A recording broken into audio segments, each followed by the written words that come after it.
Blog Talk Radio.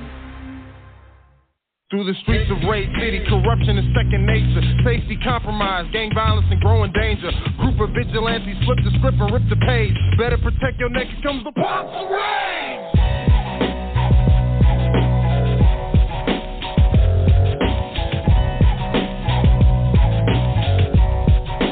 Punks of Rage! Strictly underground.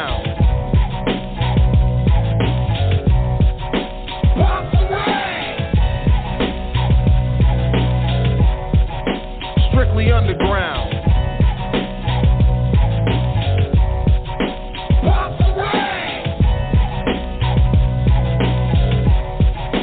Strictly underground.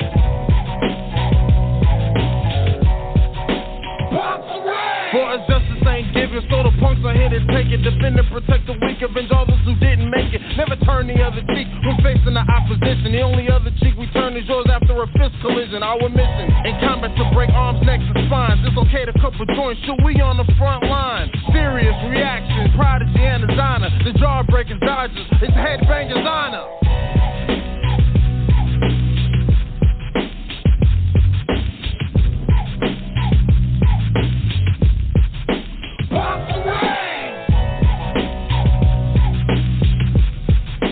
Strictly underground.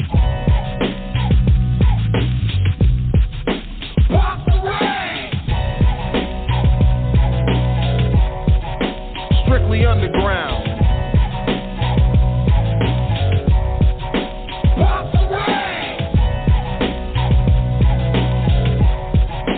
Strictly underground.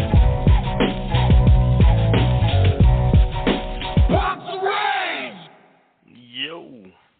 Microphone check, 1, 2. Let me see the people.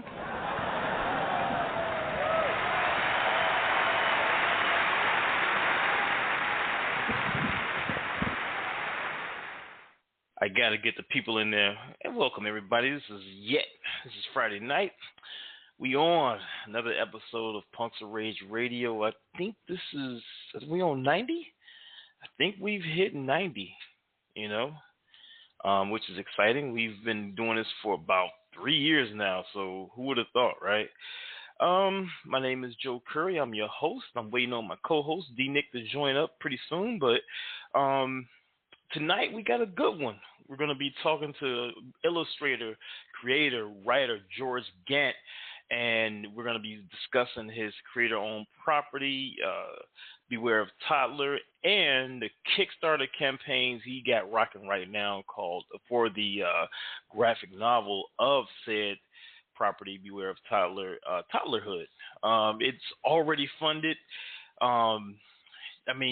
We'll get into it when George get on here so we can really just kind of, break it all down as far as the, how this has gone. But it's been exciting to see how this is taking off. It was, I remember when, the first, he put, you have to see it, you can Google Beware of Toddler, but he put the first comic on his site, and it just took off like gangbusters, and, it was just really exciting to watch this happen. But until George come on, he should be on shortly.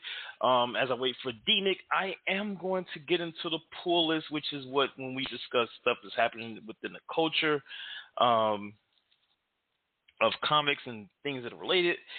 What do I have today? I did see Ghostbusters.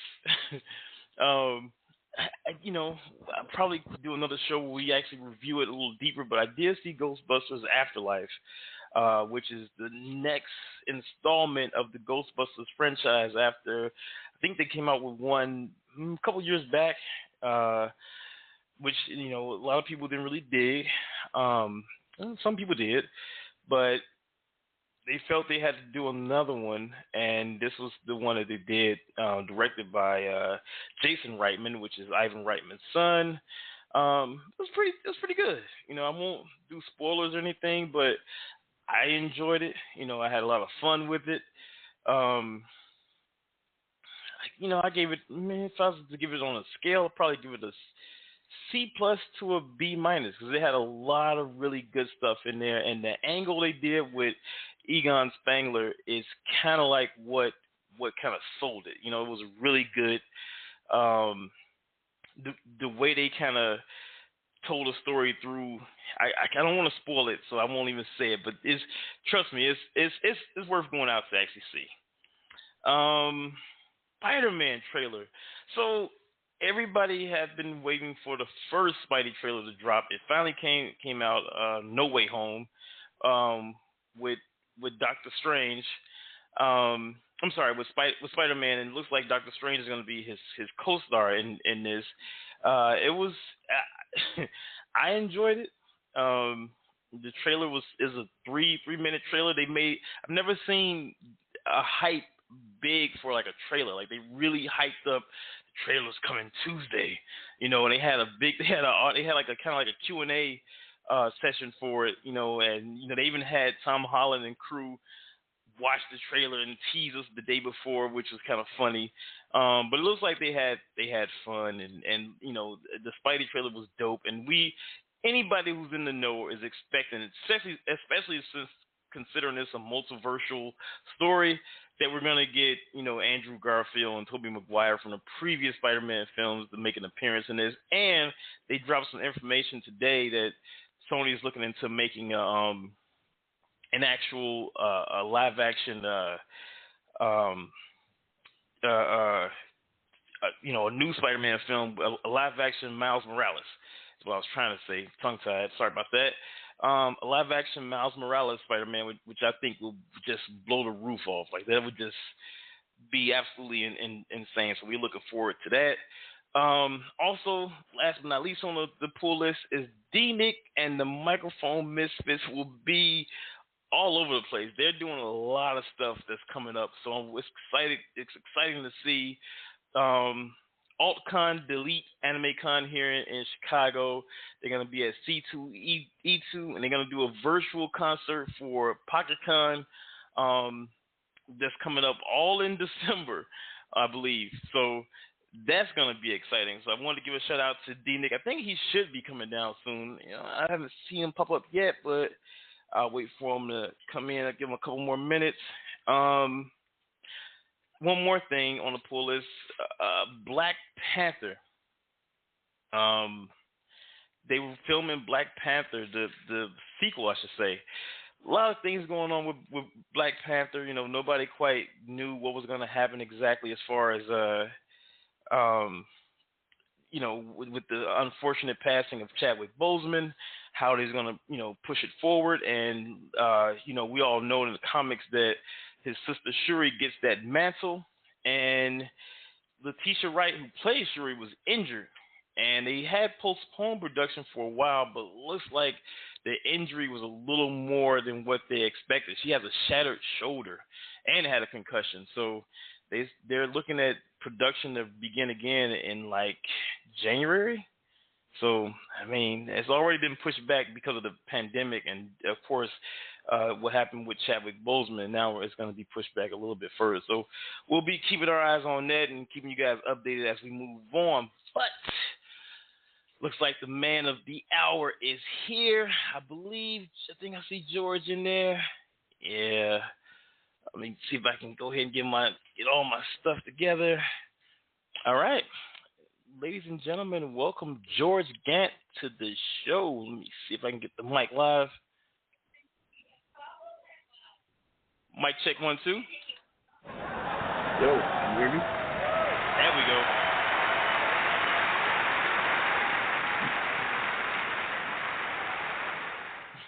You know how the people are, George. You know, with the people, they get excited when the guests come out. So, you know, they just have to but it's go me. ahead and I know, man. I just, you know, Chicago, stand the F up, you know. We in this thing tonight, man. Yeah. The chat's open, everybody. If anybody want to join, prior to you coming on, I was like bigging up everything you've been doing so far, man. Big props to you. Welcome to the show. I'll thank you. And no problem at all, man. It's just been a pleasure to actually watch. What I was saying earlier, I'm gonna repeat it check this out. I was saying that I used to watch you. I watched it was a strip you had prior to Toddler, Beware of Toddler called on the Grind, and it was funny because I think I hit you one time, and I wanted because the experience in working in a coffee shop and all that. I had an idea too, and then I found yours. I was like, oh no, I don't know about wanting to do that, but now you've moved to Toddlerhood, which I want to kind of talk about that a little more. We'll talk about everything, but if you guys out there don't know who George Gant is, look him up. He was nominated for a Ringo Award. He's done on the Grind. He had an online comic, The Reset Button, and now he's doing Beware of Toddler with a Kickstarter that was funded in 79 hours? Yeah, about 3 days, a little over 2 days. 3 days for the graphic novel of said comic strip, Beware of Toddler, called Toddlerhood, which we're going to be talking about a little bit today. So if I miss anything, George, by all means, let the people know a little bit about you so we can get into it. Okay. Well, my name is George Gant. I've been drawing comics since 2006. I'm Chicago-based, born and raised. I've been doing this since 2006. I was doing the Reset Button. I was doing On the Grind, and now I'm doing Beware Toddler, which I've been doing for about 2 years now. It was nominated for a Ringo. It was nominated for 3 Glyph Awards, and it won a couple other awards on top of that. And right now, I'm working on the book, Toddlerhood. We're in Kickstarter. We've got 12 days left. And we're about $500 away from unlocking our second stretch goal, which is an enamel pin. Hello? So it's exciting. It's a fun time. That's what's up. I lost you for a second. I don't know if it's my connection. I'm gonna try to do my little buttons here. Yeah. I mean, I saw that and I was really excited. And I was, like I said, I was early, in the beginning of the show, I was talking about like how I watched it just blow up. Let me ask you this, and I didn't even write this as a question, but just off me wanting to know. When you did that, okay, let me rewind that a little bit. What was the inspiration behind Beware of Toddler? I mean, I kind of got an idea, but just so the people will know. Oh man, it's based off of like real life. It was inspired by something that my daughter did. We were playing, or we were doing like something, and I hid. And I'm expecting her to say like, "Where's Daddy? Where's Daddy?" Like, I'm expecting her to struggle to find me. And instead of her struggling to find me, she finds out where I'm at. Like, she just finds me. It was like a horror movie type thing, where like I'm hiding and like she finds me like Freddy Krueger or something, and I thought it was funny because she wasn't even 2 at the time. It was like right before her 2nd birthday. Okay. And I thought it was so funny. And I looked at the first comic strip. I was kind of like hoping to do something new anyway, because I thought that the Reset Button comic I was working on at the time was getting a little stale, so I wanted to switch things up. And I kind of like wanted to do a parenting comic, but I didn't really know how to go about it. Then that happened, and it was all for races. I made a comic like real quick. I put it up online, and a lot of people seem to enjoy it. And so I made another one. I made like a second one real quick, and that one just took off. And from there, like I knew, like, hey, maybe I have something here. Let's do this thing. And so I started fleshing things out. I actually made it into a webcomic, and 2 years later, here we are. It's like, for my 15 years of doing this, it's the most popular thing I've ever done. Yeah. We all saw it. It happened in real time for folks who follow you or have watched it happen. Like we in literal sense just watched it happen. Now let me ask you this. Actually, before I ask you that, my co-host is in the building. Let me see if I can get him on real quick. Okay. Shout out to Daryl Spicy's in the building.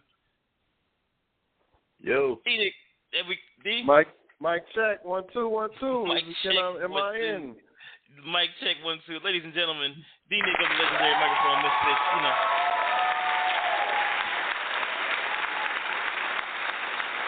Yep. You're definitely on. We got George Gant in the building. We talking about Toddlerhood. We talking about his Kickstarter. We talking about that rise to success he made. It's like you work hard for that. That it seemed like the overnight, moment that when it all just comes together when you have a successful joint. Let me ask you this. I got to hear the welcome, Mr. Gant. Sorry, George, I'm late. Definitely got to hear the origin story, and that's beautiful, man. And I got some questions about this webcomic stuff. Okay. All right, let's go. Well, thank you both for having me. I appreciate it. No problem at all. Well, I'm gonna do one more question, and then D can go take it from there. But my one question, because nobody really, you're in the saddle of this thing as it happens. When you dropped that one strip, I think you said it was the second one that hit as hard as it hit, because it hit hard. That joint went so viral, I was blown away myself, and I'm just watching it. What was the feeling like, and did you think you could keep that up after that one strip? You got a hit thing now. Did you feel like you had, could go from there with this? That had the material. Well, with that, my first thing was like, could this be a thing? Like, can I really do something with this? And that's pretty much how I attacked it. Was basically seeing if I could, kind of challenging myself to see if I could do something with this. I didn't think that I would, just because of how long I've been doing this beforehand, and right. And I did, and it's not like the most popular thing in the world. Like, I'm not going to get any movies or anything like that from this, but compared to what I've done before, this is miles ahead, and and I've gotten some pretty decent opportunities outside of Toddler because of it, and I'm grateful, man. I'm surprised. I'm still surprised, but I'm very much grateful. That's what I'm talking about, man. Just the humbleness of it all, man. No, I'm just kidding. But I got some more questions too as it relates. But we'll dig into it. D, you can go ahead and take the mic, sir. What do you have for Mr. Gant here? Shouts out to everybody listening. And again, George, my apologies. For being late, man. Dual responsibilities. But the interesting thing about it kind of relates to this question. I don't know if Joe asked this already, but either way, I didn't hear it, so I'm going to ask again if he did. So you mentioned your comic catching wind virally, and you got the webcomic. What platforms? Just as a side question, this is the primary one. What's the platforms you have your webcomic on? Well, I have my own site. Okay. It's like a WordPress thing.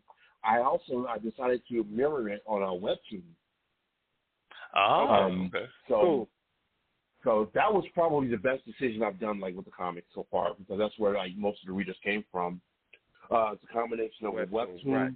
my own site, and my Facebook page, because I did start a Facebook page. And that one, when I first started it, after that second comic, I had 500 followers after the first week. Can I do? I want to.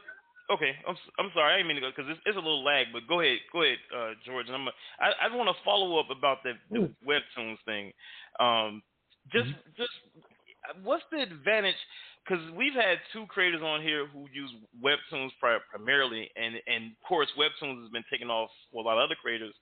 The advantage of that, as far as having your IP on webtoons, what's some of the advantages? The beginning is you have a place to just host your website. If you don't want to create your own page, or you don't have the time to do so or aren't able to do so, Webtoons is a simple way to host your comics, kind of like the old comic Genesis GameSpot stuff. It's like a modern take on that. Okay. B, just the brand recognition of Webtoon itself, like the platform is huge. So with that, you are introducing your comic to literally millions of people. It doesn't mean millions of people are going to read your comic, but like it's on a platform with millions of people. Right. Yeah. So, it's easier to get your eyes there than it was if you were doing it yourself from scratch. Right. Okay. So that leads to my primary question that I was getting to, and I'm glad that you said that, George. My primary question, because I'm a musician, right, as well as a comic creator. I have my own book, and I'm a musician. My music comes inside of a comic. And as a musician, we stream, too. Like, we have a streaming, everything went to streaming, too. And I know, and this is a question I ask anybody that's streaming on Webtoons or Tapas or any of those people, because I don't know. I know for Spotify, musically, we get 3/5 of a penny per stream. You know what I'm saying? And it sounds archaic and ridiculous, especially as a black dude that was once considered 3/5 a human. You know what I'm saying? Right. So my question is, how much is a comic stream worth? Like, and I'm assuming it's based upon the time reading, or is it based upon, like, I don't even know what it's based upon. I don't even know what the parameters are. So how much is a comic stream worth? So, what's that? Oh, let me think about that. What's that? I don't know an exact dollar amount, but I do know that, and I can only speak of my own experience. I do know that when you have X amount of readers, because if you have a few amount of readers, it's like 30 people read your comic a month, you're not getting nothing, right? Right. But and I can only speak of my own experiences, but with my comic and its page views, because I do average at least 40,000 views per month. The ads, they'll run ads on my page, right? And the ads from that may net me some money. Not a lot of money, but some money. So it depends on the page views itself. I will say that I don't make much of anything from it. I made stuff from it, but not like food money. I'll put it that way, like food money. Hey, I hear you. Right. So I'm sure there are more popular comics that they can actually make a living from it. I've seen comics make $1,000 a month, but I'm not doing that. I'm not doing it nowhere near that. But I don't know the exact dollar amount, but I can tell you it's not like pennies, but at the same time you're not gonna live off of it. I hear you. I don't know, man. Hey. It sounds very pennyish to me. You know what I'm saying? I hope the job. No, because when you and I'm not trying to get into this isn't that type of show. Where we get in, do all of that stuff. But this is an informative thing where we generally want to know, because and we always ask, and it's funny you say man, I don't know, because a lot of the people that we've interviewed, I won't say we only interviewed a few people we've interviewed, kind of have that similar answer where it's man, I don't know. But I can relate to what you said about it's food money, because from, like the music streaming services, that's what our royalty checks look like. It looks like food money sometimes, where it's just like, oh, we can get a sandwich. You know what I'm saying? Maybe, we can buy everybody a sandwich in the group. Get a donut with that coffee, George, and maybe some fries with that burger D. As far as the, Yeah, it's interesting. Yeah, I used to call it beer money. Back when I drank beer, it was like beer money, basically. Right, and so so I just is man, if you find out, George, please, I don't care who we interviewing, what show we doing, you call in and interrupt us and be like, hey, we could be talking to McFarlane himself, and you call in and you're like, hey, fuck you, McFarlane. Yo, check out, this is how much a comic streamed is worth. Because that interview, that information is so vitally important, because nobody can ever give us a definitive answer. And I just always want to know, like, is it quantified based on the ads? Is it based on how long someone is reading? You mentioned the subscribers.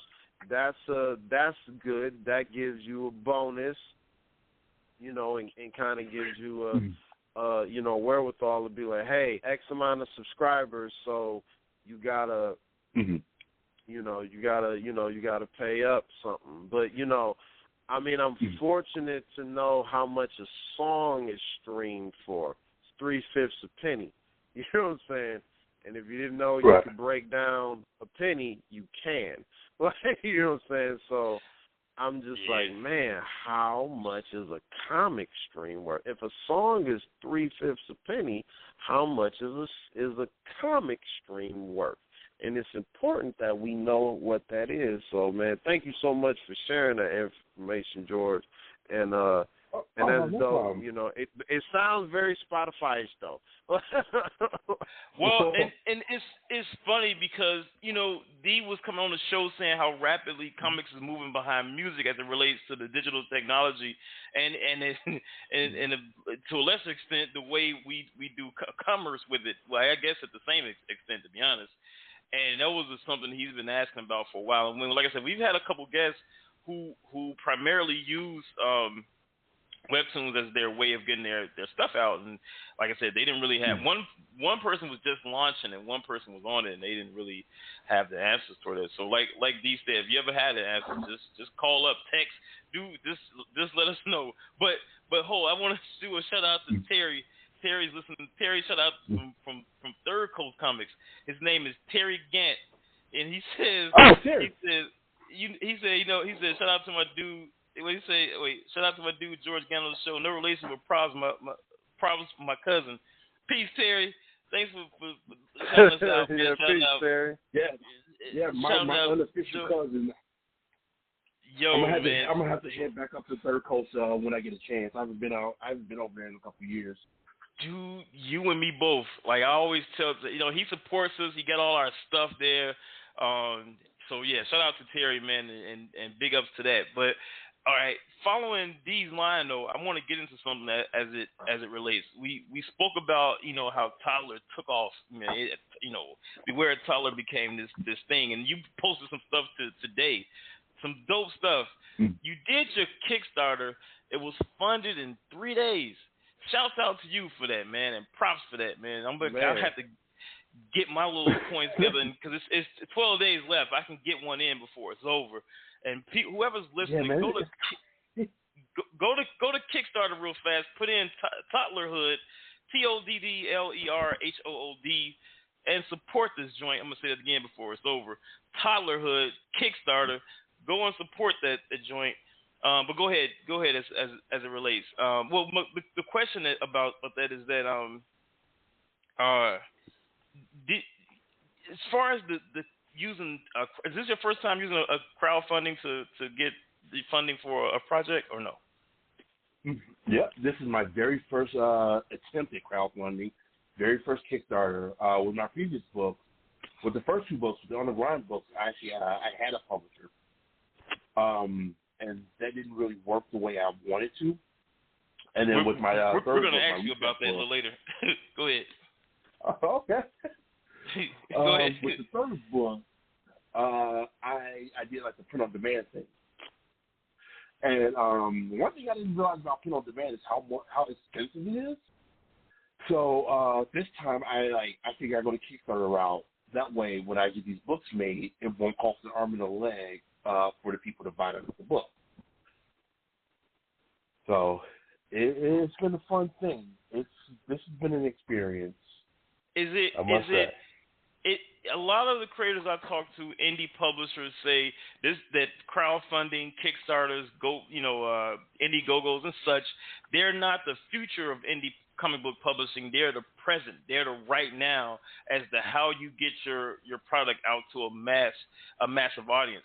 Would you concur that? Would you think do you see yourself doing more crowdfundings, especially with success? I probably answered my own question, but do you see yourself going further with doing more crowdfundings? Maybe. It depends. It depends on what I'm doing. See, the thing about crowdfunding, and the thing about crowdfunding being a present, that is the case for a lot of larger books and graphic novels and things like that. And that's why I chose to do that with my book.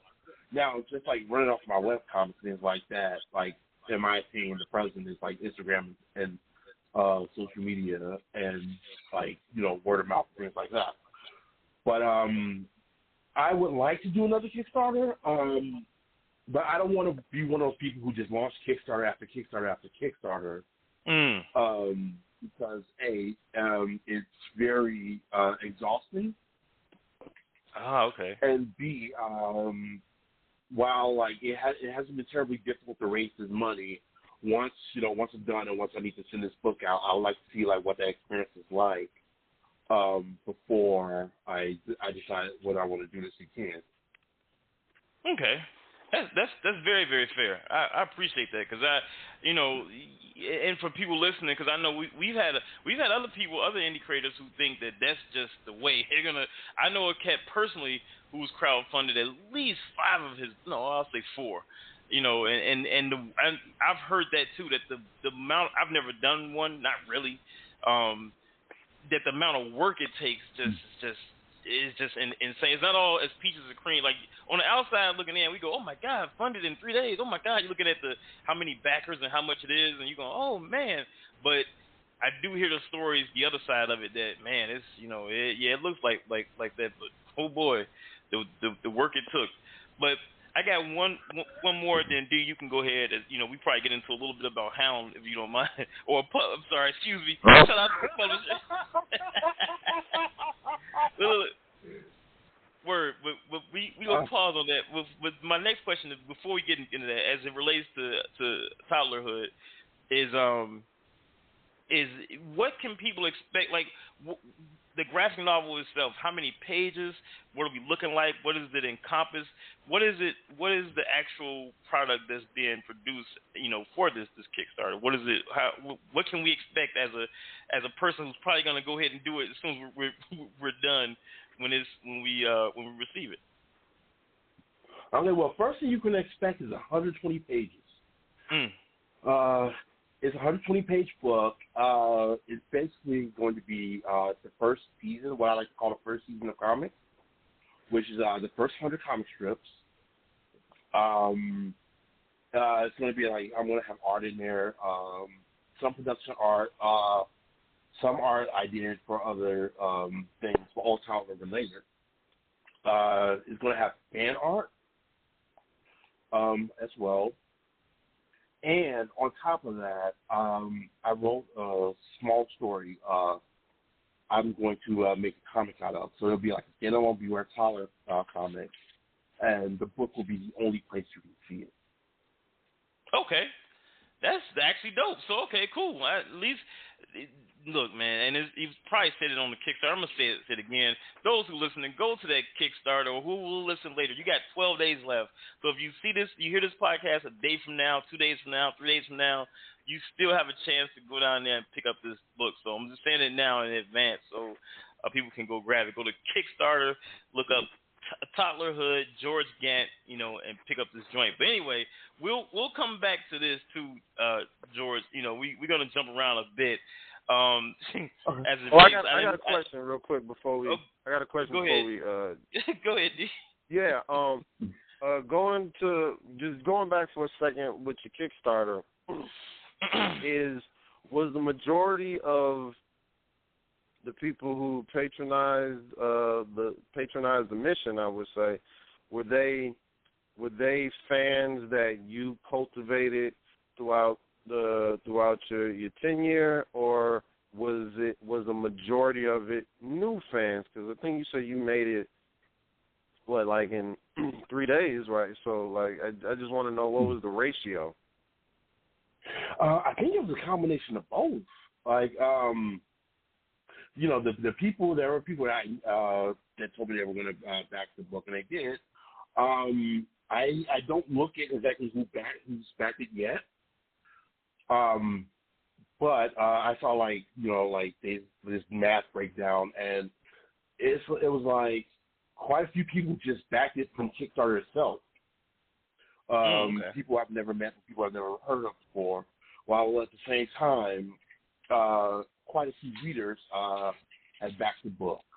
I want to try to get more readers because I'm currently at 256 backers, but at the same time I've got 12,000 followers or 14,000 followers. So hopefully the algorithm stops messing with me and I can remind them that we got this book coming out. But yeah, man, it's split down the middle. People like the idea. People like the cover, and it's worked out really well in my favor so far. That's dope. That's what's up, and that just gave me a little insight on just the crowdfunding, because that what D just asked is what I've always wondered, because I'm still curious. I've done a kick. We actually was at Indiegogo 12 years ago.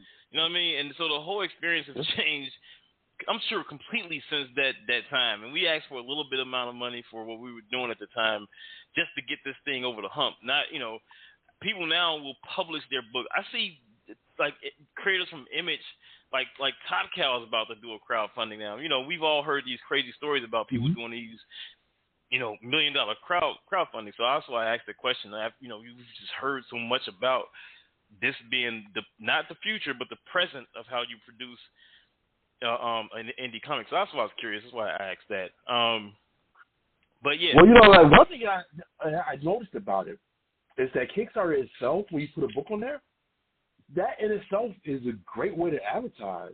It's wild. So they're like you said, with all these publishers doing Kickstarters, I don't think it's about the money. I think it's the fact that Kickstarter in itself has become a platform in which to advertise, and that's wild. Okay, all right, yeah, because that's what I'm seeing now. I'm still I'm leaning toward going ahead next year doing at least one.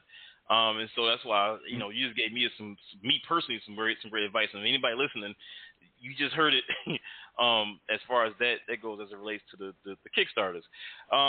So a moment ago, I didn't mean to shout out the publisher's name, but I mean, we're not going to do any kind of, hopefully any sort of, I'm not going to do any crazy stuff as it relates to that publisher's name. But, actually, when we look you up, when I look out for your bio, outside on your own site, I didn't see a bio, but Hound does have a bio about you on there, because I remember you working there or working with them as it relates to producing some of your work. I'll phrase a question like this, and you choose to answer however you feel is best. A lot of folks are independent, completely independent. I mean, there are some of us who still work for publishers. Pros and cons. what do you think the pros are, and what are some of the cons as it relates to working with a publisher? With a publisher, the pros are like if you have a great publisher, they will produce the book. They will help you produce the book. They will help you like when it comes to like dealing with finances and things like that. They will help you when it comes to promotion, with like booking like shows and things like that. Cons are if your publisher doesn't do any of those things, or if or in my case, and what I've learned is that a lot of things that I did when I had a publisher, things that I figured out how to do on my own. Oh, okay. That's me personally, but with my experience, it just didn't work out the way that I would have liked. And it's cool, and it's cool. I enjoyed my time with that publisher, and great people there. I'm not really sure what they're doing today, but yeah. Okay. No, you can leave it there because we didn't really. Do you have any follow-ups as it relates? I did. No, I didn't. No, I'm sorry. Go. Yeah, no, I didn't. That was. That kind of summed it up. Yeah. No, we were just curious. I remember I could have sworn, if I'm not mistaken, that's where your on the Grind graphic novel was on. If my memory serves me correct.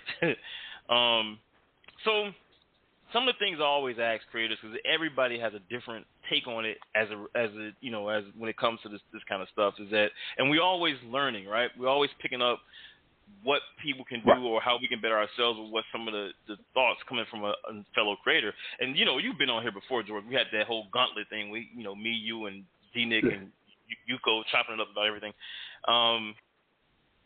Some of the, just in your journey with doing comics, if you can sum up some of the gems, some of the tips, some of the things that you've learned about. Actually, let's do the gems first. Like some of the things you've learned that has helped you and can maybe help some other folks that are listening today, and include me and D-Nick as it relates. Shout out to Purple Pill. Well, all right, well, the most important thing I can say, and you and D already know this, is that this comic journey takes forever. Like it's not something you're going to master in 3 weeks. And that's like that's always like my number one piece of my advice, is that this is it's a marathon, not a sprint. If you really want to do this, prepare to spend at least 10 years trying to figure it out. But other than that, try one thing. I can also say, like, try different things. If you have an idea and it doesn't like click right away, try something else. And I guess like have fun with it. Like go into it with the mindset that, hey, I want to create dope comics, and you're going to create a dope comic. Too many people, and again, not you two, because you guys know all this stuff already. But a lot of people like go into this thinking, hey, I'm going to do this so that I can make $1 million, and that is completely unrealistic. Oh yeah. And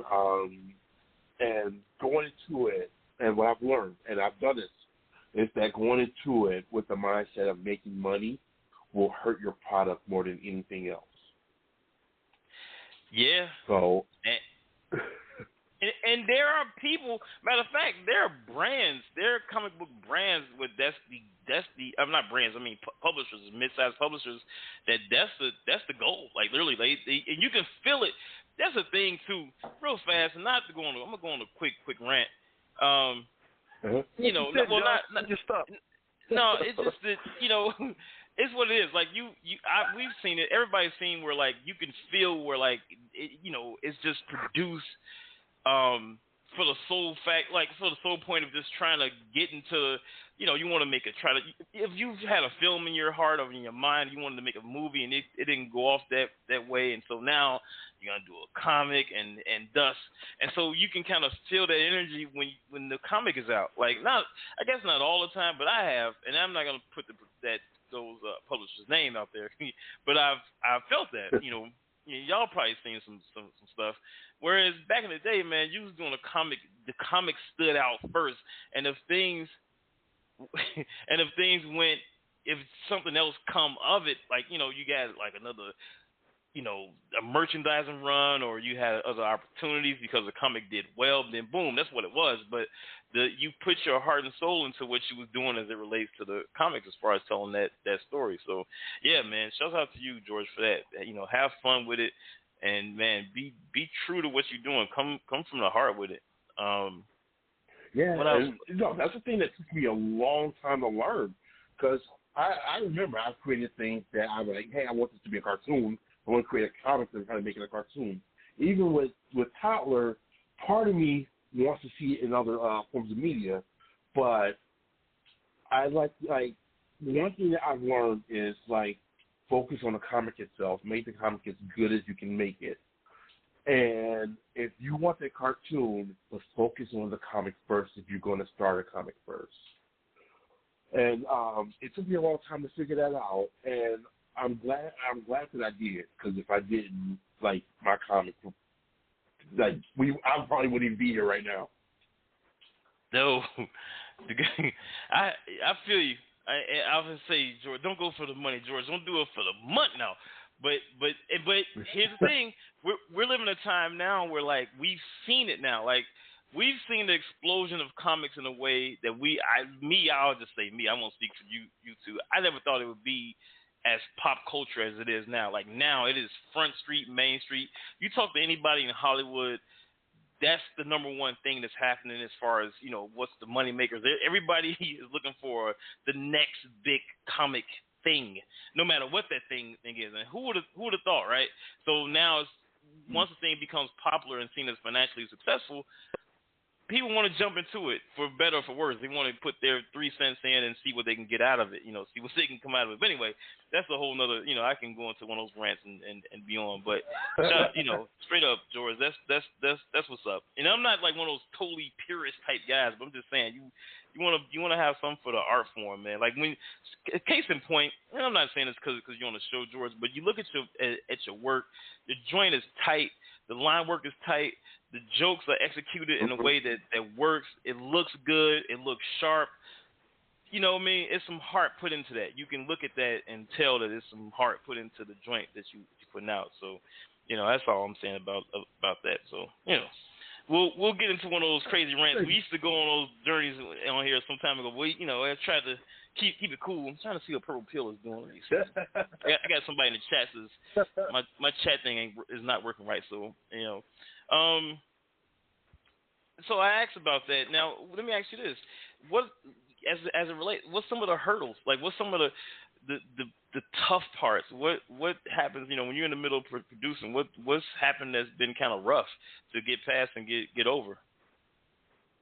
Oh well, in my case, especially with Toddler, is the fact that I make these comics about my kids and doing crazy stuff, but at the same time, I'm living this life because I'm at home with my kids and they crazy stuff. Time is late as of late has been the biggest hurdle for me, just because I'm trying to juggle making this comic and making this comic look like something, while at the same time freelancing, because I do freelancing things on the side. At the same time, I've got my kids, either they're at school, and I have to go back and forth, picking them up and dropping them off, because my wife, her job is way more important than mine. So I do a lot of that stuff, and just like trying to, juggle all of that stuff, has been like the big thing. And you know what? And on top of that, trying to juggle all that stuff and trying to take care of yourself at the same time, because I had some health issues earlier this year. So I've been on this I've been trying to take better care of myself, and that's not something that you can do when you're sitting down for 7-8 hours, a drawing session trying to make a comic. But just like time and trying to balance, deal with the work-life balance. It's as of right now, those are my absolute biggest hurdles. Okay. That's fair, because all of us are doing this, like, some stuff. Like, I was telling, we had a meeting one time with my crew, and I was like, man, we're all grown. we got bills, we got rent, and you got just regular life that sort of comes into play. That hurts. But anyway, D, you got something you wanna? Yeah, man. I guess what do you prefer? Like, what is your preference of getting your comic out, or is there a preference? Do you just prefer the digital, or do you prefer the floppy, going to conventions, going to community centers, going wherever you can, going to the comic shops and selling it the old feet to pavement, grind? Like, what do you prefer? See, if you asked me like 2 years ago, I'd be like, I want to go to conventions, but I'm paranoid now. But I like them both. I like the digital aspect. Most, like, just because it's easy to me. It's easy. My comics are very easy to read. They take literally seconds to read each one. With books and with print, I enjoy that, but I am never confident with myself with print. Like, I did a book not that long ago. We finished it not that long ago, and the person I was working with got their copies in yesterday, and they looked good, but I was paranoid the whole time that it wasn't going to come out okay. Yeah. So I'm not a fan of that part, but and I'm a little paranoid about conventions just because of everything that's happened since the pandemic, on top of my own health issues that I've been bouncing back from. But I miss the electricity of conventions, and I miss the people. Mm-hmm. And one thing about conventions, even though I'm paranoid, is that I've never done anything Beware and Tyler related with conventions. So I look forward to seeing what that's like, and I want to see how people react to it in person. Yeah. And so when I deal with that, that'll be a totally new thing for me, and that I can't wait. But I love the digital stuff too. It's easy for me. I'm a computers guy anyway. I'm a big computer nerd anyway. So all this is piece of cake. I don't mind programming the website if I can. Social media is not that easy, but I'm figuring it out. But yeah, I like them both, but for different reasons. All right. I feel you on that. Let me tell you something, man. The pandemic, I'm ready for conventions again. I didn't do any, and I didn't do any in 2020. I went to one, but I didn't do any. I think I went to the big one. Of course, you live in Chicago, the George. I went to the C2E2 in March. Right. After that, the world ended. So, going. Well, you went to Anime Midwest. You did go to Anime Midwest. 2021. That was 21-21, right? Oh, yeah. That's right. That's 2021. Yeah. So, but 2020, that was on lock. I went to Anime Midwest and saw D and them do their thing. And D and them been out. They've been out as far as performing wise and selling merch. So they've been out. Yeah, no, that's. Yeah. I do. That's kind of part of the. That's part of the writer. That's part of the tech writer. Must have merch table.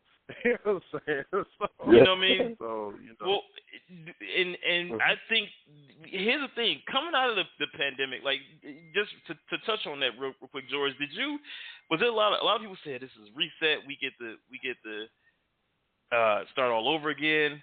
How did you handle it? Did you do any work, or did you just kind of like chill? Did you figure the world was done? How did you take it? The world is done. Hey, everybody, we're over. The world's over, y'all. It's done. Yeah. I barely left the house in 2020. Like, I stayed in the house. I like set up all of my home stuff. Like, I had some decent freelance projects going on, so it didn't really hurt me to not get shows. So I'm lucky in that aspect. And because of I guess you could say I'm immunocompromised. I wasn't playing any games. Like, I stayed in the house. Like, I was ordering everything online. I was like, you know what? When this is over, I'll go back outside. But I already can't breathe enough as it is. I don't need to get sick.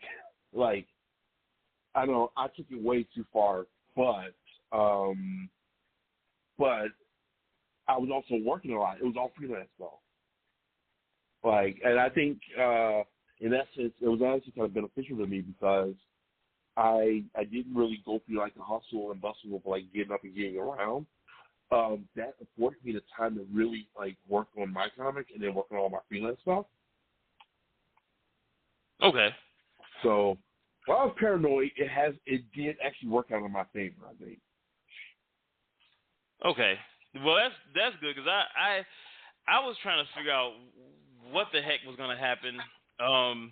It took me a moment because we was doing a show, and I think the first couple of weeks I didn't do anything. I was just trying to, like, I told D, I said I don't know what's up, you know. But right after that, we kind of like, you know, the very next week we kind of popped into shape and just went at it, man. We, you know, it was yeah. You know what I mean? It was like, what can you do? You just sort of, I had to start cutting off the news, just kind of like moving forward, and you know, just moving it along and just trying to, you know, figure out what was going to happen next. But that's why I asked, you know, just to see whether you just kind of start, you know, saving up or just start building, you know, storylines and stuff. But yeah, I got a couple more, and then we, you know. I got one. This one. What's the best moment you had creating? Like, and specifically, Beware a Toddler. What were some of the best moments? Just like overall, or just like with like making the comics? Like making the production, or and just the process, the production, or if there's a particular one. Well, I think like the best moment is like just like with the regular production, it's like when I make a comic and it like actually starts to come together. Because many times, like when I'm making these comics, like I'll have an idea of what to do, but it won't be like really fleshed out or written out, and I'll just kind of flesh it out as it's going along.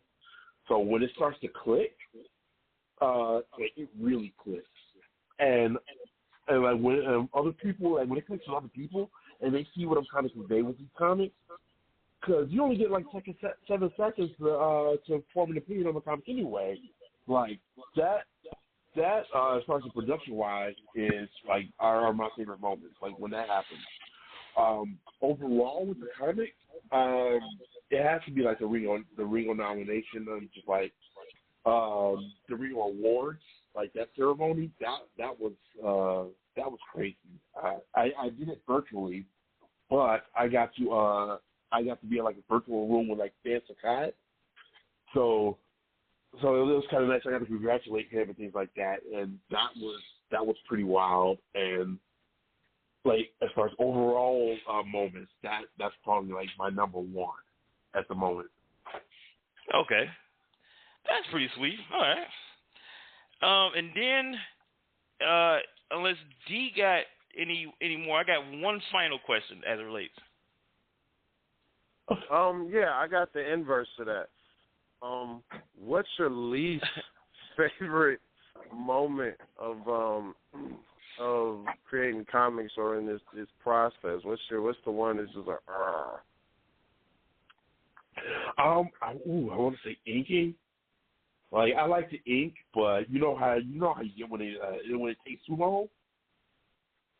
Like my least favorite moments has to be like when comics take longer to produce than I planned, or when I because I don't work on buffers.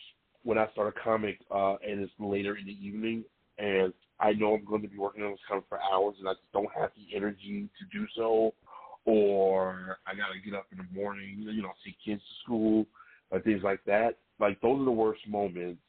And it's just, dude, it's an inking, man. I like the ink. I think my inking is the best part of it. Like, I think that's what, that looks the best to me. But it just takes so long sometimes. Okay. Yeah. Yeah. Do I have a? I think it's just the patience, just the patience, me waiting. But see, you're an artist, so you can actually, you can go at your pace, and it be what it is. We write, it's a whole process. We got the assembly line to go through, and then we got to check and do all this stuff. You're pretty much a one-man show. My last question is the future as it relates to Beware of Toddler.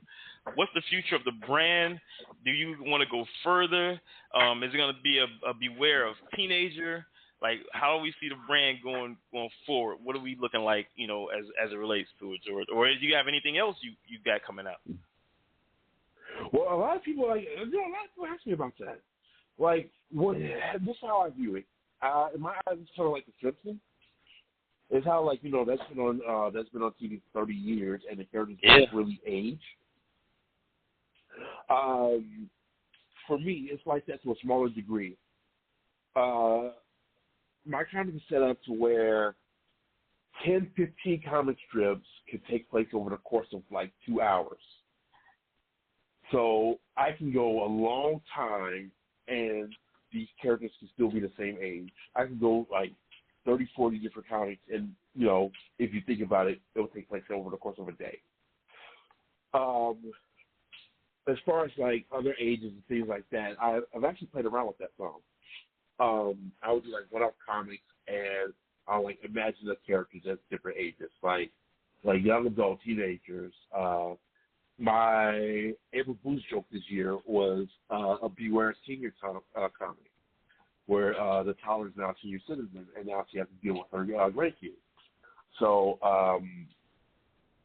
that may be something I want to play around with. And with like one-off comics, but still keep her like as a toddler for the most part.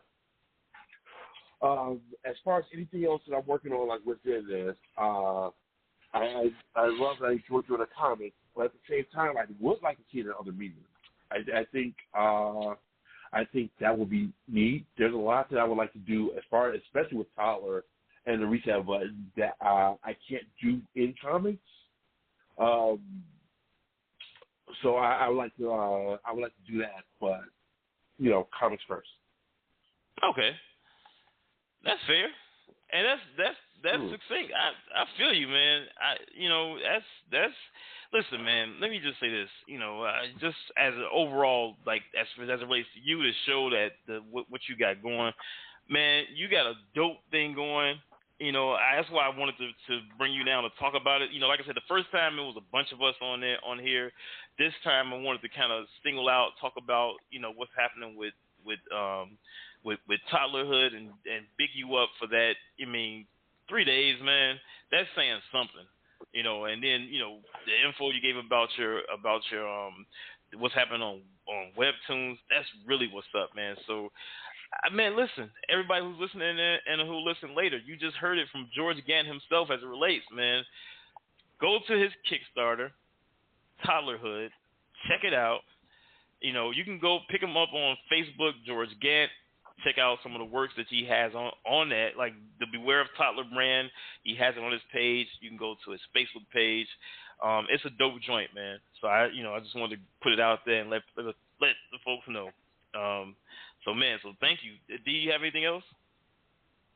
No, man. I just, congrats on the success and keep doing it, man. And, we all, like, one hand washes the other, man. And when you find out the value of a stream, the monetary value of the stream, man, let us know. Bet. I'm gonna do that. You know what? I'm going to try to figure it out. I'm gonna have to do some math. So it may not be completely accurate, but I'm gonna figure this out. Word. Appreciate it, man. Thank you so much, George. Appreciate it, and shouts out to everybody listening. Hold on, I got the people.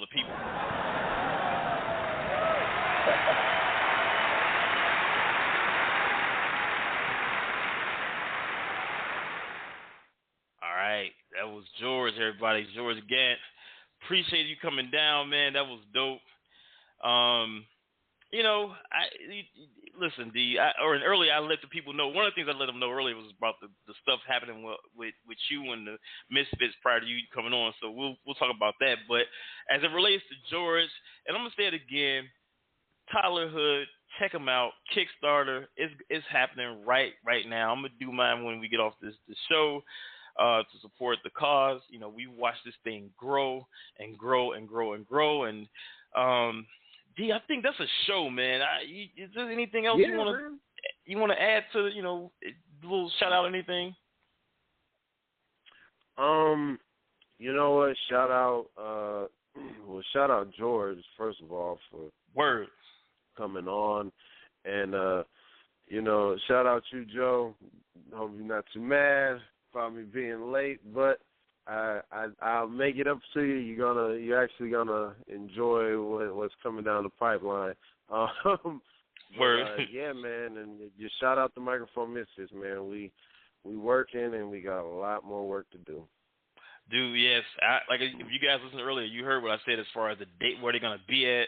December's gonna be lit up for the Misfits. They're gonna be everywhere, man, doing a lot of stuff. And I'm sure 2022 is gonna be just as explosive because y'all had a heck of a second part of the year, man. Yeah. I don't know. It's good. Everything I feel good. This whole thing is that we doing is dope. Shout out to Chris Turner for coming through in the chats and everybody listening.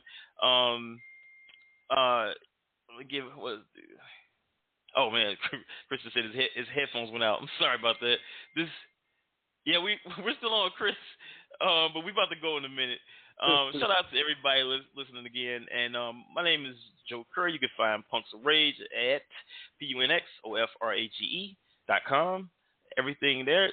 For Chris, Dialexes, DIALEXCES.com. And D, you want to give the mic? Yeah. The microphonemisfits.com. That's THEMICROPHONEMISFITZ. The Microphone Misfits. Who else could it be?